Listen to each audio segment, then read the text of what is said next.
Hello, I am Dylan Brown, and I am a grateful believer in Jesus Christ who struggles with addiction. Um, all forms of addiction. I'm an alcoholic, is how I relate, um, and how I got to the program, how I found CR. And today I get to share my testimony with you guys in a kind of a unique way, right? We're not meeting the way we used to as a family and with hugs and embraces.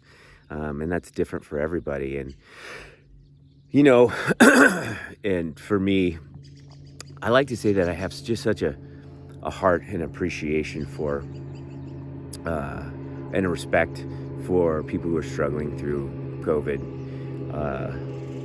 with a health from a health standpoint and from an economic and employment standpoint. I don't mean to minimize that at all. And I just pray to God, for those people and blessings in their lives and healing and restoration. But for this alcoholic, COVID has been fantastic because I'm not sick. And, I spent my whole life just being afraid of people and hiding in my basement, afraid of the world, knowing that I'm not good enough, feeling insufficient, being quite certain that whatever it is you're supposed to know or have or do, that it just didn't. And that all of you did. I could see that, and I knew I didn't. And so I tried to fake it all the time, right? Trying to put on this image. I have what you'd call the imposter syndrome, or what I call the imposter syndrome, where I was just an imposter, trying to look and act and be so desperately, act and be what you wanted from me, and not knowing what that is because it doesn't exist. I call it playing so hard for an audience that didn't exist, an audience that wasn't paying attention. But I thought all the world was staring at me and waiting for me to screw up. And when I did, somehow I would lose my right to be on the planet. I call it just trying to validate my existence or earn my right on the planet. And I don't know where it came from. I did have a really painful, terrible childhood. Guys. I had two really loving parents, completely supportive, always selfless and giving, made their sole mission in life, taking care of their children and giving them every opportunity they could. So that was miserable. And, wonderful sibling. My sister is one of my best friends and one of the best people I know in the world. Those of you who know her, she's just fantastic, just incredible servant of the world and humanity all the time. And so, and taught values really early in what you do and what you don't do.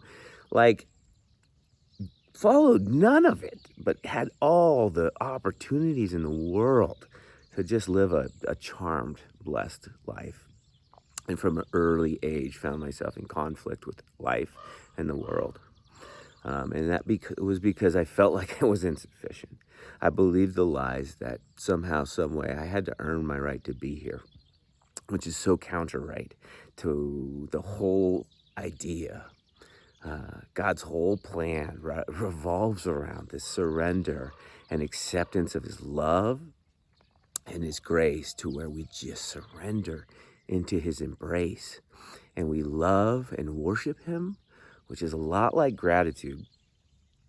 It's out loud gratitude and love on purpose, in awe and admiration of the beautiful, wonderful thing.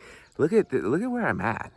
It's just awe and admiration where it belongs. It's appropriate. Awe and admiration is what worship is. And then love, which is innate, and a fire that once you get involved grows of its own. It grows ever stronger of its own forces. And then this call to love and serve faithfully in obedience of our neighbors and our friends, our fellows under Christ, which God's intention includes everybody. It's supposed to be for everybody. And so everything I felt and did was counter to that. So no wonder I was restless, irritable, and discontent from as long as I can remember. just uncomfortable in my own skin. And you know what happened was a drink took that away from me at around 12 or 13 years old. And when I say took it away from me, I should say it gave me something, because what I had was this empty, horrible feeling that was really, really heavy and unmanageable. You know, this feeling of some, people call it like, you ever see those circus act guys who spin plates? They got like 14 plates spinning on broomsticks or something, and they got to run back and forth, because if any of them stop spinning, they fall and break.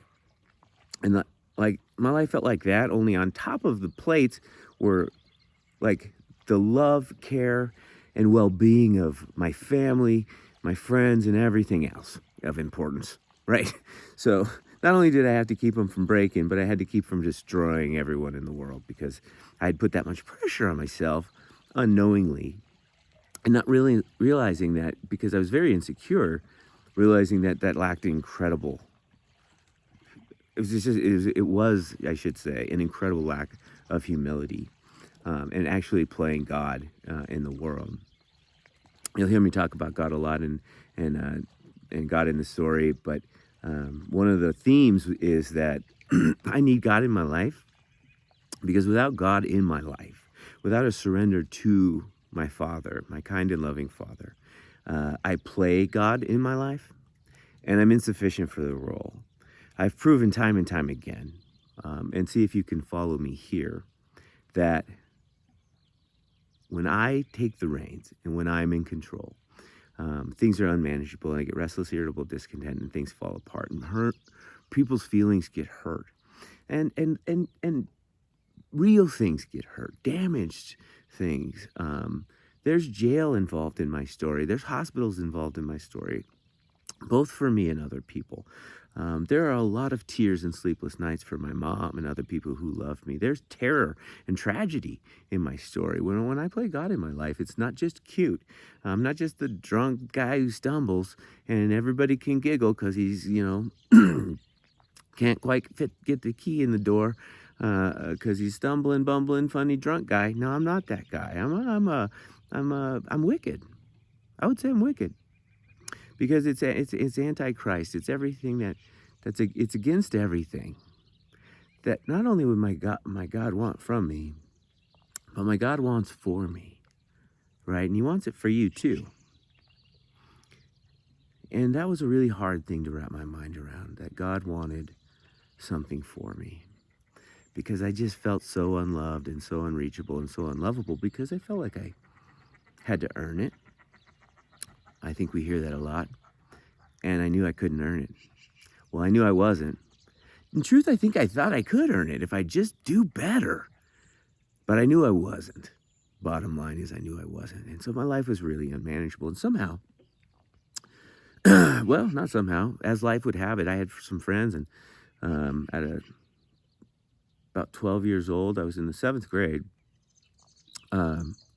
I remember going to this party. Well, it was my friend's parents were having a party, and so some of the kids got together, and this was a big deal. And they had these like garbage cans in the yard with like big garbage bags in them, but they were full of ice and like beer, and back in the day they had wine coolers. Not Ben and Jerry's. It was something like Ben and Jerry's, but there were these wine coolers. They're just terrible. I call them heartburn in a bottle. It was just like pure acidic. Just citric acid and alcohol was all it was, and sugar. They're like neon. It was terrible. But they had these beer and then stuff, and it was just so much and so many people that it could easily be disappeared or snuck away, and nobody would know the difference. And so about 3 of us, and I still remember them, taking a can of beer, and I think it was just one can that we shared between the 3 of us, and we snuck off to a neighbor's house in the basement, and we shared this can of beer, and I remember liking it. But the other thing I know about that night is right away I didn't want to stop, and so I went and I drank more from the cans in the garbage can. But then when the party dissolved, my friends and I had decided we had a sleepover that night at the parents' house who held the party, and we went they had a bar. This was a well-to-do family. and an awesome family, really great family. They were wonderful to me in my upbringing, but rich family is what I should say. They were their house was incredible, and they had this immaculate bar in the downstairs in the billiard room, and I sat in that bar at the bar stool like as a patron would at a bar, and my friend poured me shots from like every bottle in the bar. And I just kept saying, "Yeah, man, I want another one." And he's like, "Man, you shouldn't be drinking like this. This is crazy. We don't, you don't do that." And I just wanted more and more. And what I remember immediately was entering a make-believe life. Like it's weird and corny as it sounds, like I felt like Clint Eastwood in a Western, just, mm-hmm. Like, I'm kind of got it together. Not only do I got it together, I'm probably the guy everybody's going to turn to when things get bad, because I found my magic elixir. And I guess what I remember most of all was that it immediately became make-believe. It was a make-believe life, and it immediately released the tension in my shoulders. I just had that sense of,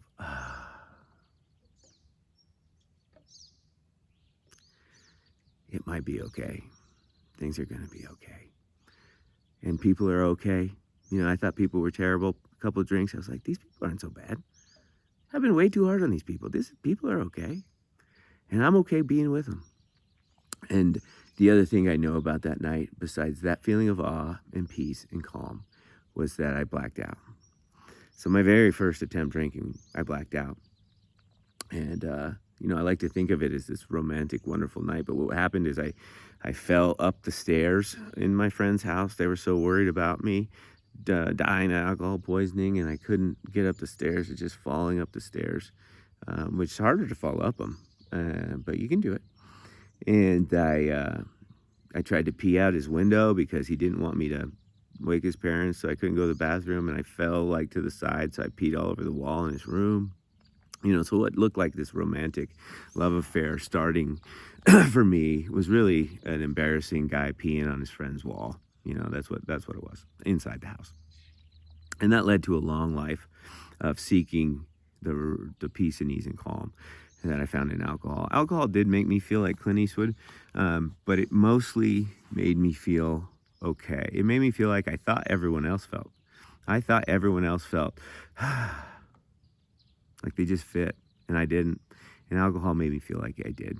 And so I chased that really hard for a long time. So I was about 12 years old then, and I quit drinking when I was 30. And so it was a long run of really unhealthy drinking.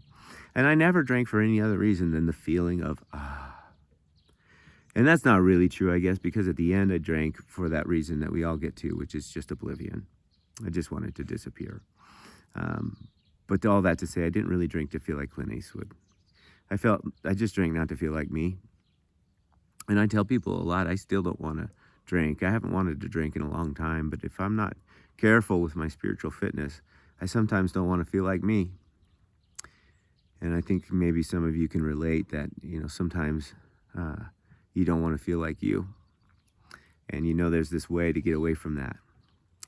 And I'll tell you, that's a lie. That's our enemy. We have a great enemy, and it's Satan. And, we got to get our minds wrapped around that. Stop fighting each other. You watch TV or politics or religion or about anything, and you'll see a bunch of people disagreeing about stuff and fighting each other. We're not our enemies. Satan is the enemy, and he loves that we're fighting. So my whole political pitch on this platform is knock it off, stop fighting. What we are doing today gives the devil and our enemy a great satisfaction, and I don't think any of us want that. Divisiveness is not in the Bible anywhere. God calls for unity. So whatever you believe and think, love the people who believe and think differently, and knock it off. We're better than that, especially as Christians, and we're called to do better than that, especially as Christians. Knock it off. Love each other first, and we'll figure out the rest. So anyway, I felt that peace and ease and awe and comfort until eventually my body's just stopped letting me drink. There's a lot of stuff in my story, and most of you have heard it before. about, I moved to California and I played music professionally and I did the rock star thing. And I used to make the whole story about that because that's my favorite part to glorify myself. And I realized it's just garbage because this whole story is about God and glorifying God.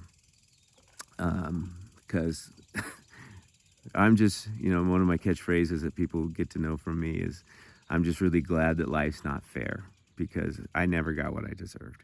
You go around AA enough, you'll hear people say, I earned my right to be in this chair.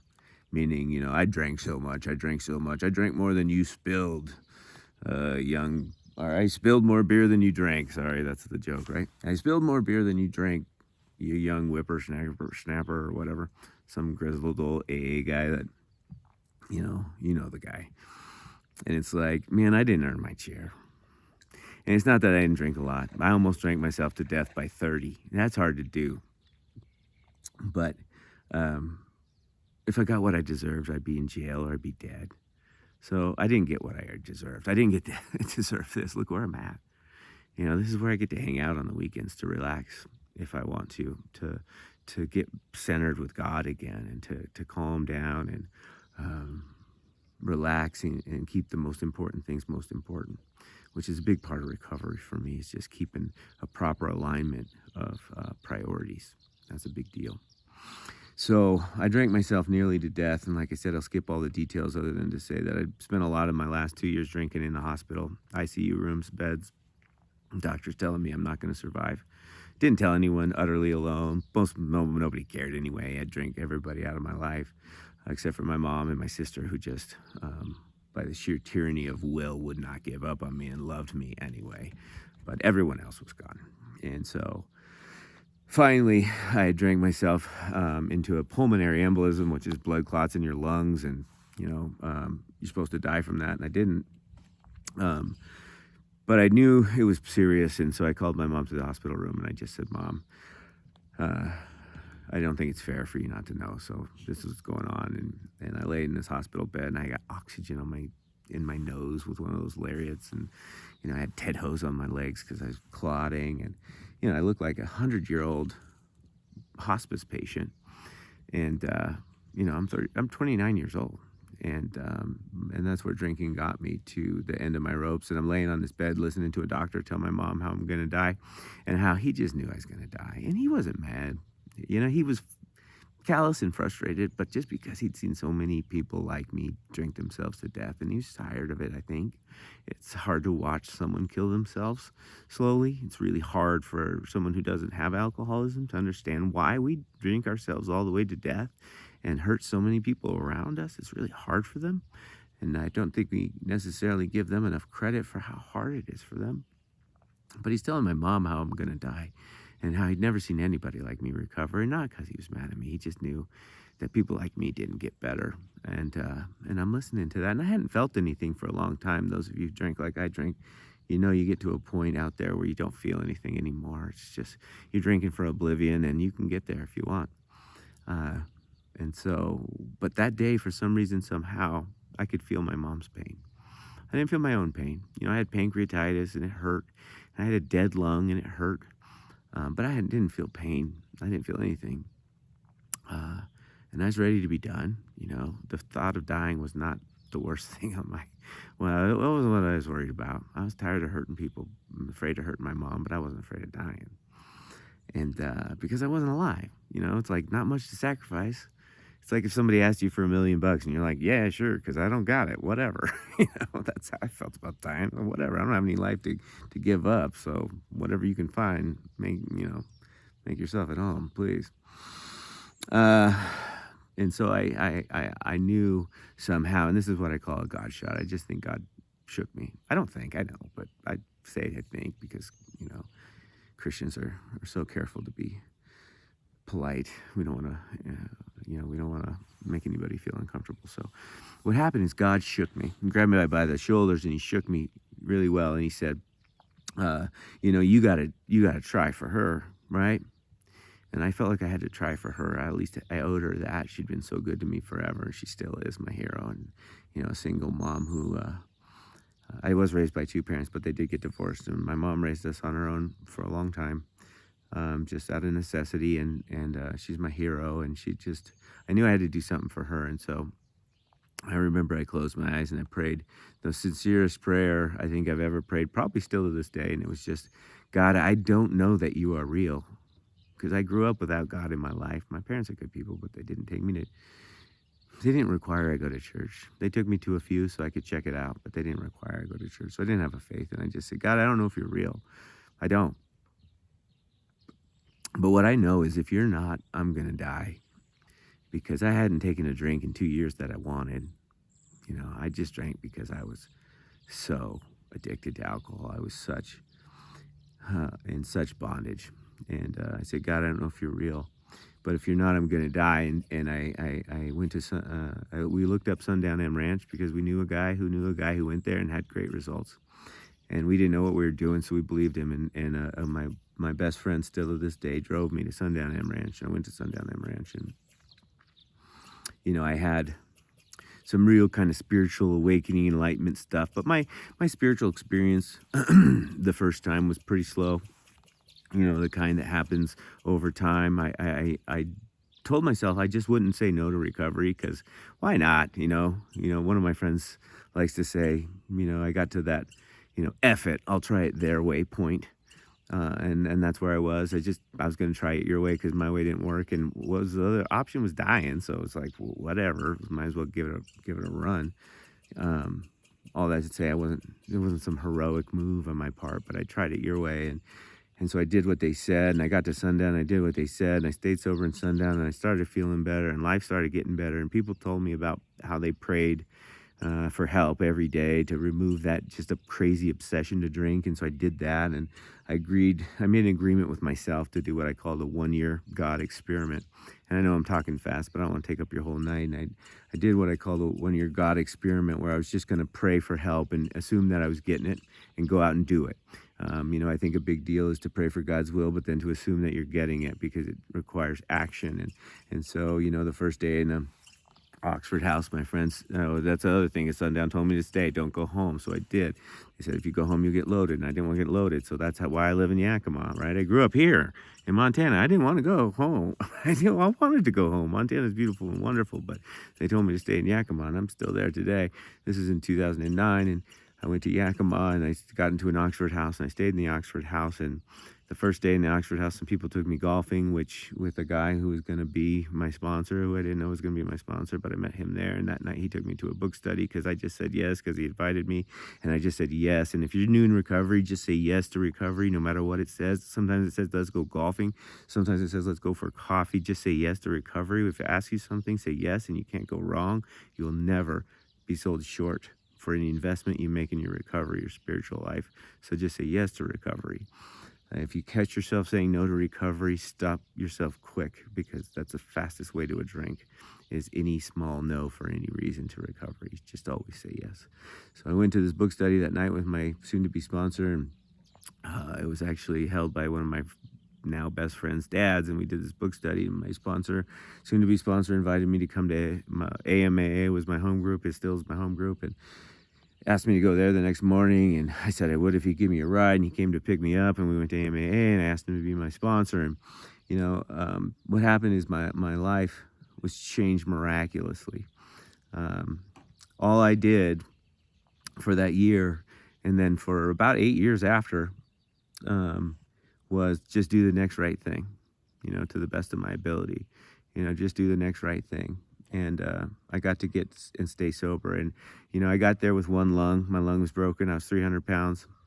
I was $175,000 in debt, and completely unemployable. I had no relationships in my life. No one trusted me. No one should have trusted me. And from that point, within a couple years, I had a career, and an amazing career. I had run the Portland Marathon.